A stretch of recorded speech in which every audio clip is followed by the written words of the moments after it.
Be ready. 5 seconds. Start. She has then urged that the insistence on behalf of the petitioners about the possession of an eco-marked paper which can only be environment friendly is a misconceived argument inasmuch as eco-marked paper is a separate category of paper with additional requirements as per the notification dated 9/11/1992, which standard has been framed only for licensed manufacturers' stock. She contends that this has been done to ensure that a manufacturer who desires to get the paper manufactured by it labeled as eco-marked, then this option is available to the manufacturer only a fulfillment of the conditions of eco-mark that is to be utilized as a label for such paper stock.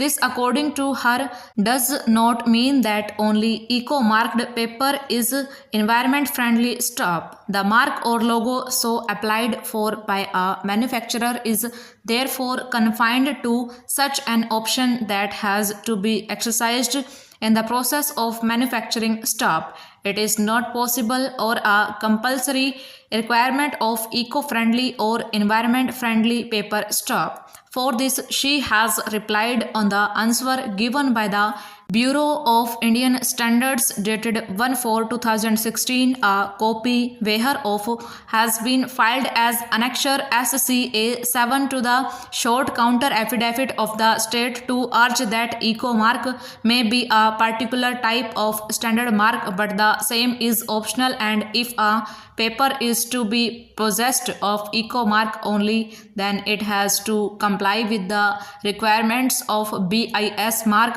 with the additional requirements as prescribed under the notification dated 9/11/1992 and the standards of BIS that have been framed in pursuance thereof stop. It is therefore submitted that neither is there any violation of law, nor is there any violation of a constitutional policy, nor do the petitioners have any right to compel the state to change its choice so as to include their quality of paper as well. Stop stanza.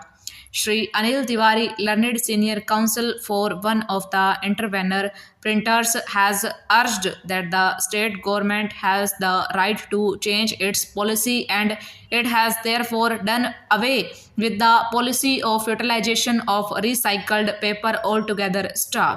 This part of the policy is not even under challenge. Stop. He submits that the petitioner's contention that eco-marked paper can only be utilized for such printing of textbooks is based on the presumption that only eco-marked papers are environment-friendly and eco-friendly stock. He submits that this contention is absolutely misconceived and without any basis. Stop. He submits that paper that is recycled paper as indicated is the notification dated 9/11/1992 under clause 2 within bracket 2 thereof has already been done away with and which is no longer in dispute, but at the same time, since there is a catch which can also be a mischief in the quality prescribed for paper under clause 2 within bracket 1 to the extent of utilization of virgin pulp, the state government has rightly specified virgin pulp, wood and bamboo paste as the basic quality of the paper, which eliminate the possibility of any other virgin pulp, including that of recycled paper stock. He submits that the manner in which the quality of paper under clause 2 within bracket 1 to be used has been indicated, namely that paper manufactured out of pulp containing not less than 60% by weight of pulp made from material other than bamboo, hardwood, softwood and reed may also allow the utilization of pulp of recycled paper to the extent of 99% stock. Thus, what has been done away with the excluding paper under clause 2 within bracket 2 can be in a roundabout A way be introduced by the utilization of paper mentioned under clause 2 within bracket 1, for which the petitioners appear to be insisting stop. It is for this reason that the government has introduced a specific nature of raw material, namely virgin pulp wood and bamboo, based only to exclude the possibility of utilization of any contaminated paper stop. He submits that the argument of the petitioners that only eco-marked paper would be environment friendly is misconceived, in as much as it is not the case of the petitioners that the paper which is made of virgin pulp wood and bamboo based is not environment friendly stuff. He has also adopted the arguments on behalf of the other respondents to advance his submissions and has cited authorities to substantiate his contentions. Stop stencher.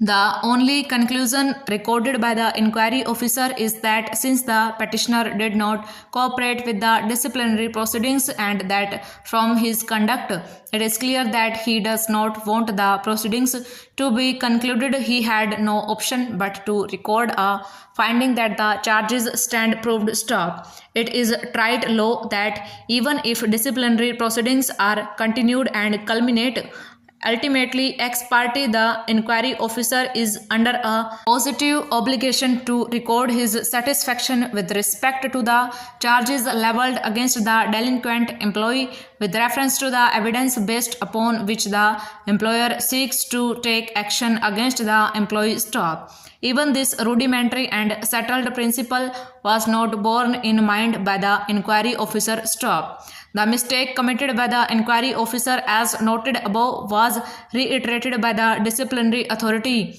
inasmuch as neither in the order dated 24 April 1998 nor in the order dated 13 August 1999 has the disciplinary authority recorded any independent satisfaction with respect to the guilt of the petitioner based upon the evidence or material on record. Stop. This, of course, subject to the caveat that the failure of the inquiry officer to record his conclusions on each charge is not a flaw which could perhaps have been cured by the disciplinary authority for the first time. Stop stencher.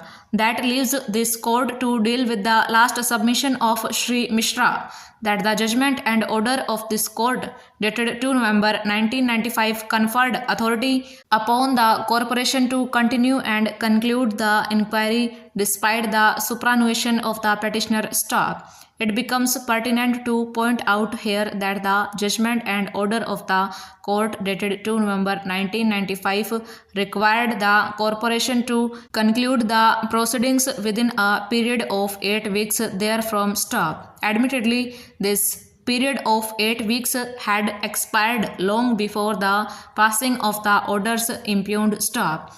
This court has not been referred to any material or circumstance which may have constrained or injected the corporation from proceeding ex parte and concluding the inquiry in case it was its contention that the petitioner was deliberately not permitting the conclusion of the inquiry and adopting a procedure of non-cooperation. Stop. From the facts notices herein above, it appears that the corporation fell into deep slumber post 30 April 1996 till it issued a notice on 3 February 1998. Stop.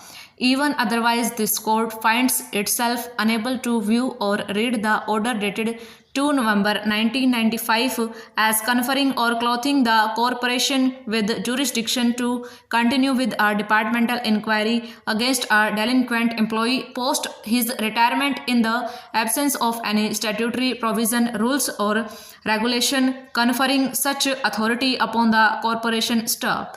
The last significant issue which must be noted is this. Stop. Admittedly, the show cause notice was dated 22 April 1998. Stop. This notice required the petitioner to submit a reply within 15 days. Stop.